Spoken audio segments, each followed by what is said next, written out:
They say grief warps time, that it bends the edges of reality until the impossible feels plausible.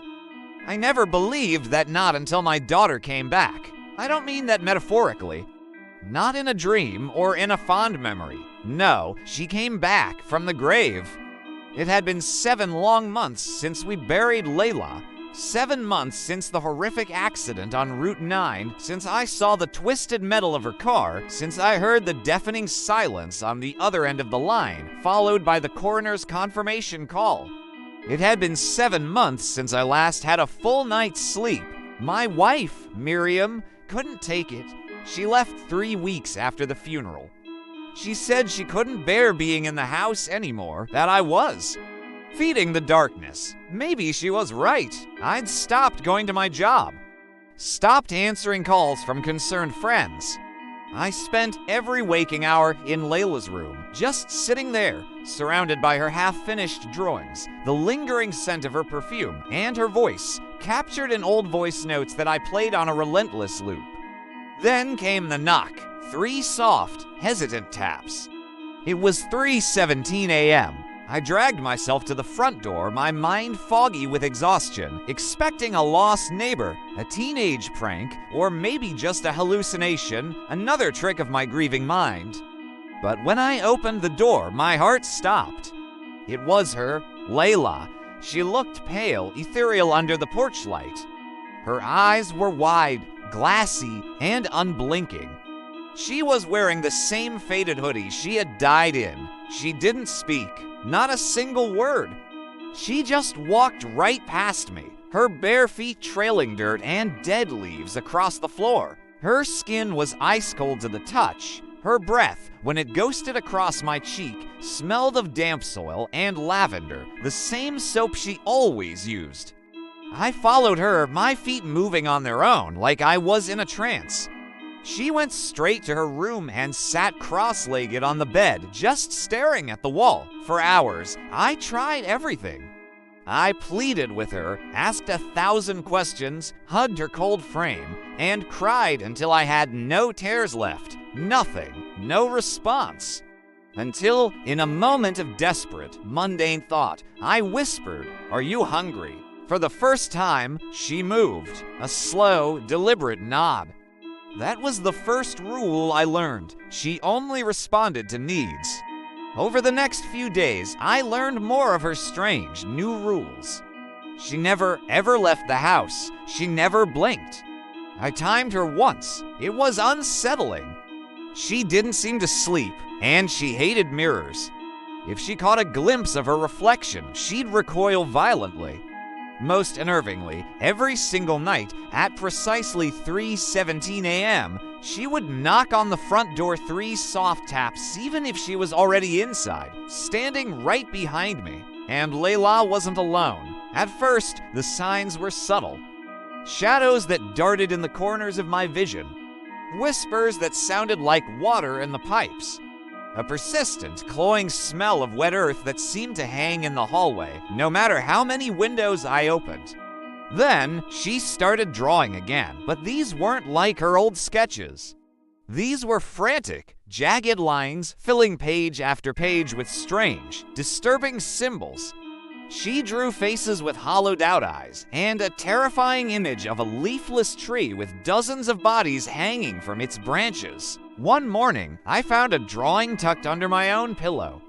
It was a sketch of me, sleeping in my bed, but something was standing over me.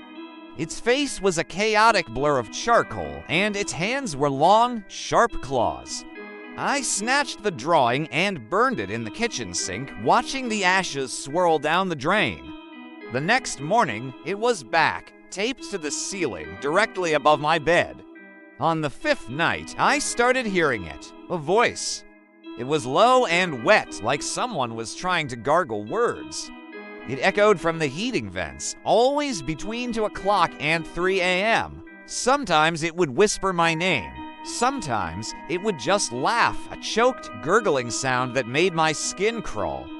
One night, I couldn't take it anymore. I crawled into the attic with a flashlight to investigate. What I found made me sick. There was a nest, a huge, sprawling nest made of Layla's drawings, hundreds of them, layered like the feathers of some grotesque bird. And in the very center, I saw a small, cracked hand mirror facing upward. When I leaned over and looked into it, I didn't see my own reflection. I saw Layla, but she looked older, her features decayed, her skin peeling away. And she was smiling. A few days later, Mrs. Cowell from next door knocked on my door. Her face was pale, her eyes wide with fear. I saw her, she whispered, her voice trembling. "I saw your daughter. In the garden, she was." Talking to the soil, I tried to come up with an excuse, a lie, anything. But she just shook her head, not listening. "That's not your daughter anymore," she insisted, her grip tightening on my arm. "She's something else, something borrowed." She pushed a heavy, leather-bound book into my hands. It was ancient, the pages brittle, filled with text in both Arabic and Latin. It was a grimoire, a book of dark rituals. Its title was A Guide to Al-Rajah, the Forbidden's Art of Resurrection. One passage was circled in faded red ink. "The returned are but vessels. They bring with them the hunger of the grave. To keep them is to invite the dead into your home." Layla began to change. Her eyes, once glassy, grew darker, almost black. Her fingernails grew long and sharp, like talons. She stopped eating the food I made for her. Instead, I found her gnawing on things: the wooden leg of a chair, the fabric of the curtains, even her own terrifying drawings. One night, I woke up with a start, feeling a weight on my chest. It was Layla standing over me, her mouth open, whispering words in reverse.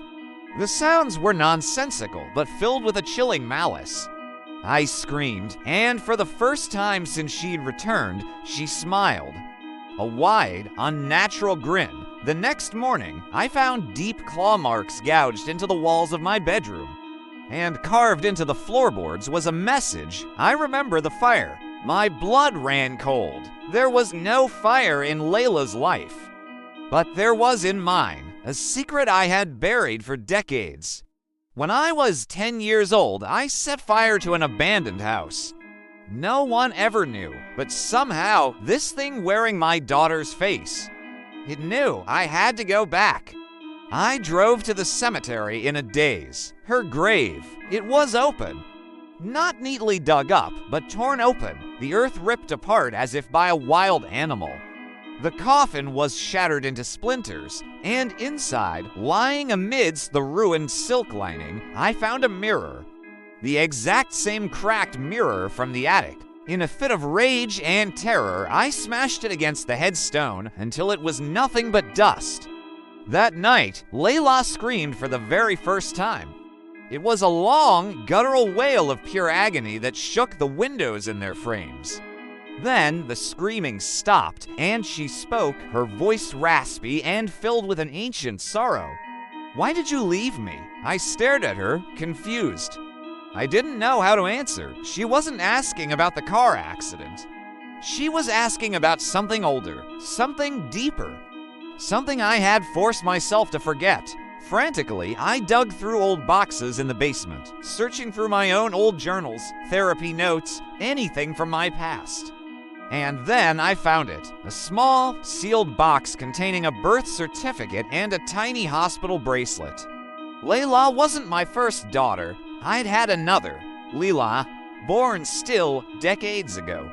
Buried in that same cemetery, in a small, unmarked grave, I had forgotten her. Completely suppressed the memory, the pain too great to bear, but something else hadn't forgotten.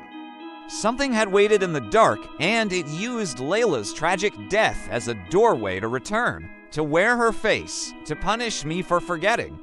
The drawings of the hanging tree, the cracked mirror, the knowledge of the fire. It was all Leela, my forgotten daughter, twisted by grief and darkness. I knew what I had to do. I prepared the ritual described in the grimoire. A circle of salt, candles, fire, and a new mirror wrapped tightly in black cloth. As the clock struck 3:17 a.m., the knock came.